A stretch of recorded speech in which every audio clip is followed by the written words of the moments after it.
Praise the lord. ఈరోజు దేవుని వాగ్దానము తేదీ మార్చి 29, 2025. సామెతల గ్రంథము 23వ అధ్యాయం 2వ వచనము.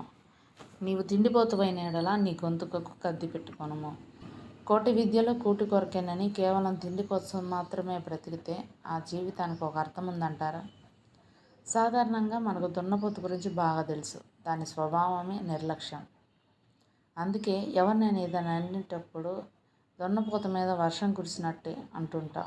అంటే అసలు పట్టించుకోడు, లెక్కలేని స్వభావం అని. ఇట్లాంటి పోతులు మనలో కూడా చాలామంది ఉన్నారనేది మనకు తెలియని వాస్తవం. తిండిపోతూ, తాగుబోతూ, సోమరిపోతూ, నిద్రపోతూ, అదరపోతూ ఇట్లాంటి పోతులు కూడా ఆ దున్నపోతు స్వభావాన్ని కలిగి ఉంటారు. ఇకపోతే ఈరోజు మనకు దేవుడిచ్చిన వాగ్దానం, నీవు తిండిపోతు పైన ఎడల నీ గొంతుకకు కత్తి పెట్టుకొనుము. ఈ తిండిపోతులు వీరు బ్రతకడం కోసం తినరు, తినడం కోసమే బ్రతుకుతారు. వీరు గడిపే వీరికి దేవుడు. అది నిండితే చాలు, ఇక దేవునితో కూడా వీరికి పని లేదు.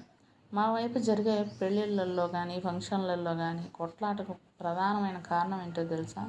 మొక్క దగ్గడమే.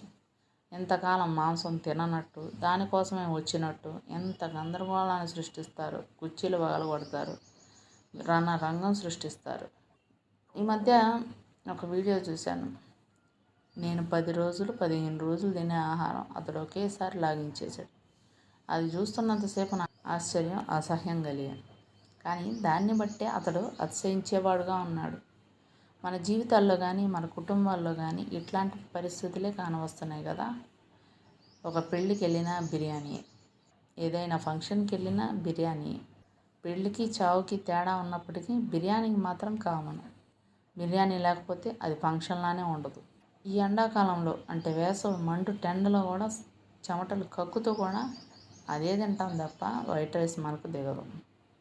ఒక తల్లి వాళ్ళ బాబు మీద కంప్లైంట్ చేస్తుంది. వాడు స్కూల్కి పెట్టిన లంచ్ బాక్స్ అట్లానే వెనక్కి తీసుకొస్తున్నాడని. వాడు అంటాడు, ఎందుకు తినలేదంటే, నాకు రోజు బిర్యానీ పెడితే ఎందుకు తినను అంటాడు.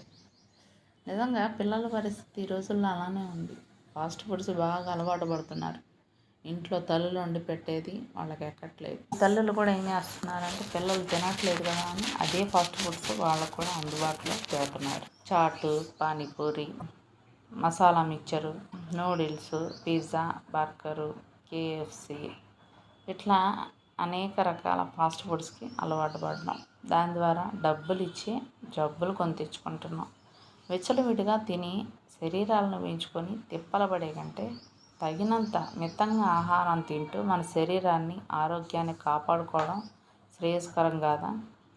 ఒబేసిటీ కారణంగా 10 సంవత్సరాల పిల్లలు 20 సంవత్సరాల పిల్లల్లాగా మన కంటికి కనబడుతుంటే అది ఆరోగ్యమే అనుకుందామా?